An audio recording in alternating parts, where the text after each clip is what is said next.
You're watching Cartell TV and I'm Jenny. The new 2021 Sorento looks better, is heavily modernized, and it has far more tech and perks than ever before. It has more equipment than almost any other car in its price and class range. And that sounds pretty perfect, right? Well, we all know that you can't have your cake and eat it too.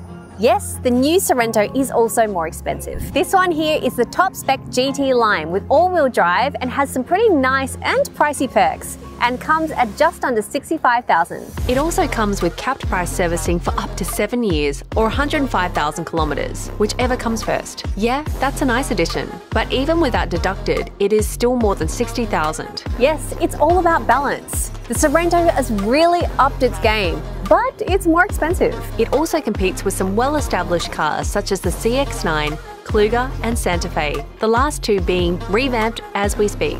So let's find out if Sorento lives up to its new price tag. From the outside, Kia haven't tried to make it appear subtle in any way. And from the front, you'll notice this just so lovely grille and angry LED headlights and LED DRLs perfectly combined with this sculpted bonnet with subtle creases that add to the elegance. Très belle. And then there's this protruding bottom section, which has the elegance and styling of an air conditioning unit. It's probably the only part I don't like that much. The side is definitely more coherent. These 20-inch wheels can be considered a bit big, but this is the top trim, so we'll give them a pass. They also look really good on a car of this size. The rear is a real standout for me in a good way. It has these modern and well-combined features and these tasteful, unusual rear taillights. I also want to point out how far the rear spoiler and back of the car fold come out. All in all, aside from that lower front section, the 2021 Sorento looks striking. There are two engines to choose from in the new Sorento. A 3.5-litre V6 petrol and a 2.2-litre turbo diesel. The petrol has 200 kilowatts of power and 332 newton meters of torque from 5,000 revs, while the diesel gets 148 kilowatts of power and 440 newton meters of torque from 1,750 to 2,750 revs. You may be able to tell from these numbers that the petrol is naturally aspirated. The petrol is paired with an 8-speed automatic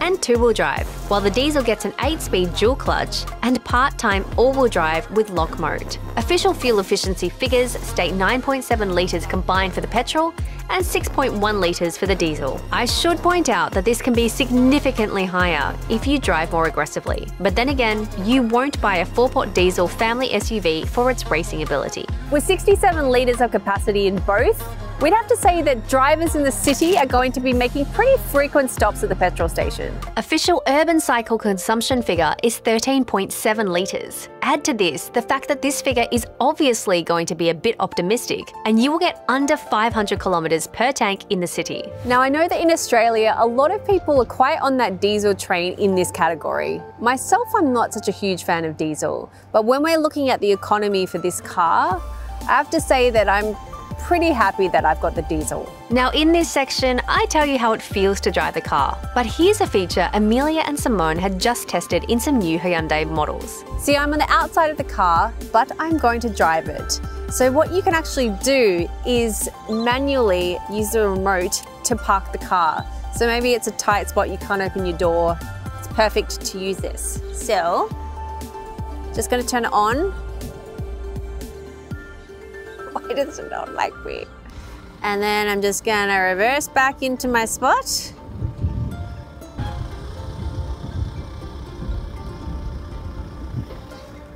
This is a pretty cool feature if you need to park in a tight spot and you're not sure how to get out of the car once you've parked. Well, get out before it's parked.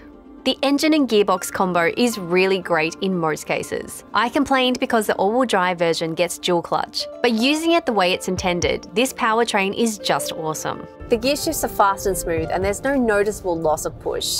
Also, low down torque means that acceleration is fast and quiet. Where it falls short is at low speeds. This is something that stands for most dual clutch gearboxes, and the reason is probably that they try to lock the clutches as soon as possible to make them last longer. Generally, this is a great idea, but sometimes at those low speeds, you might not want this.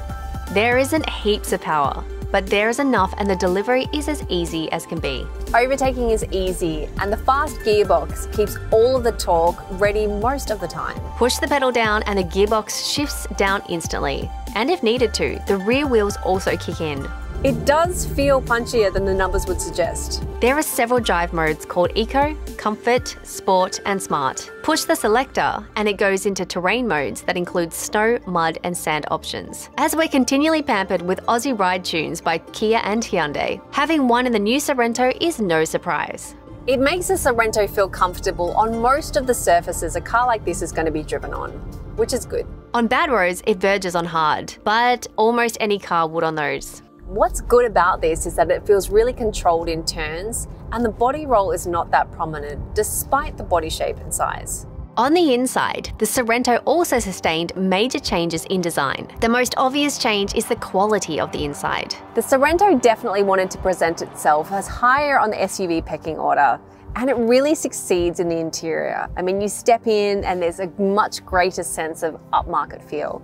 I'm definitely getting some poshy vibes. Ambient lighting is ample and attention to detail is at a very high level. It better be for $65,000. The infotainment and instrument cluster are now also those big screens. This 10.25-inch carried over from Hyundai looks really great. People would say it might also be reminiscent of Mercedes and Audi, but definitely the theme that's going around. The graphics are nice. The screen is high res, it's very responsive, you get split screen functionality and button shortcuts. It will take ages to give you a proper tour of the system, so... Now we're actually going to revisit the Sorento in a few weeks for a follow-up review, so I'm going to skim over a few of those nitty-gritty details for now, and just let you know it's awesome. Special points go to the physical volume knobs. I don't care how far we go with tech, touchscreen volume controls are just so inconvenient. And of course you get Apple CarPlay and Android Auto, although they're not wireless here.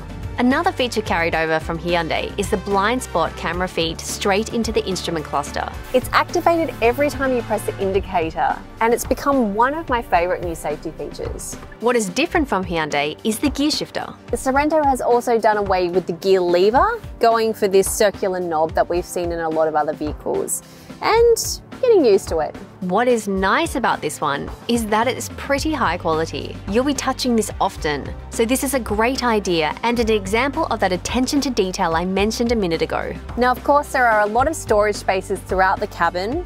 However, I would have liked the cup holders to be a bit deeper. It doesn't seem that stable. And also the bottle holders are there, but honestly, I can't even fit this cup in there, so they could have been bigger too. Including a pretty large tray for wireless charging, cup holders, door pockets with bottle holders, armrest, bin, glove box, you get it. The Sorento is wider and longer than before, but the difference is only 1 centimetre for each. You can move the front left seat from the back with the buttons on the side. This trim level gets loads of charging points in the back, one down here and also one here and here. Together with a 12-volt socket and 2 more in the sides of the front seats. I don't think I've seen that before. And also the armrest has 2 cup holders here, but I'm rather partial to this one here. It's just at a nice angle for my drinking arm. So I'm just going to pop my heated seat on and take a sip of my elderberry tea. Passengers in the rear will also enjoy the best view from this panoramic sunroof. If the sun gets too bright, these shades in the windows will be of use. So what does all this tell us? That the Sorento is an awesome family SUV. And in fact, I might prefer to sit back here than in the front passenger seat. It's just so comfortable. Onward, driver. The rear is just so practical and packed with features that you can see it was designed with rear passengers in mind, be they children or adults. But there is also another row of seats in the far back, and I doubt it will be as accommodating. Okay, so yes, you can definitely get an adult back here, but preferably one with very, very short legs or no legs, or one you don't like very much. Headroom and legroom are not the best. Hip angle is pretty uncomfortable for longer trips. One more unusual thing that I will praise is toe room. Now that might sound strange, but if you've ever sat back here and not had room to put your toes under the seat in front of you, then you'll know what I'm talking about. So there is that. The floor is not flat though, so it would be a little bit more comfortable if the floor was flat. But you've got air conditioning controls, you've got USB charging point, 12-volt charging point.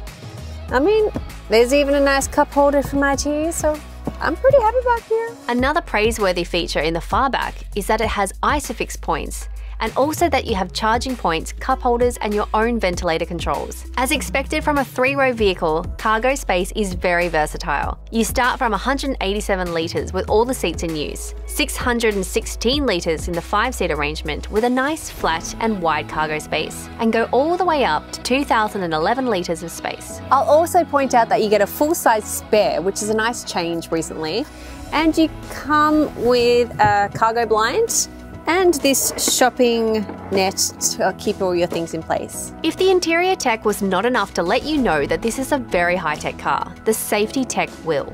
Aside from the lovely camera feed blind spot feature, you also get things like ABS, traction control, electronic stability control, vehicle stability management, hill start assist, downhill brake control, multi-collision braking, front and reverse parking sensors, rear and 360-degree views, dusk sensing headlights, blind spot monitor and collision avoidance system, rear cross traffic collision avoidance, lane keep assist, lane change assist, lane follow assist, AEB forward collision warning with car, pedestrian, cycling and junction detection, and trust me, even more. Now this car hasn't gone through ANCAP yet, but I feel pretty confident that it'll get a 5-star rating, especially in this GT trim. Okay, so I did mention pricing for this diesel GT line is just under $65,000. Prices work their way to just under $50,000 for the diesel Sorento S. So what's it like?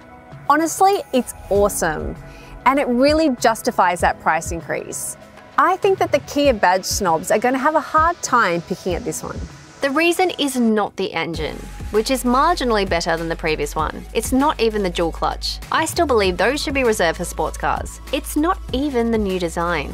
The reason is that the 2021 Sorento is intended to be a family SUV. One that packs loads of safety and comfort tech and has plenty of passenger and cargo space, that has a significant powertrain, plenty of storage spaces, loads of comfort tech perks and remarkable safety features that will keep you confident that your family is well protected. In this respect, it ticks all the boxes. Thanks again for watching CarTell.tv. Don't forget to give this video a thumbs up and head over to the website. We've been updating it for you guys. We'd love to know what you think about that too, so you can comment on here or you can comment over there. And we'll see you next time.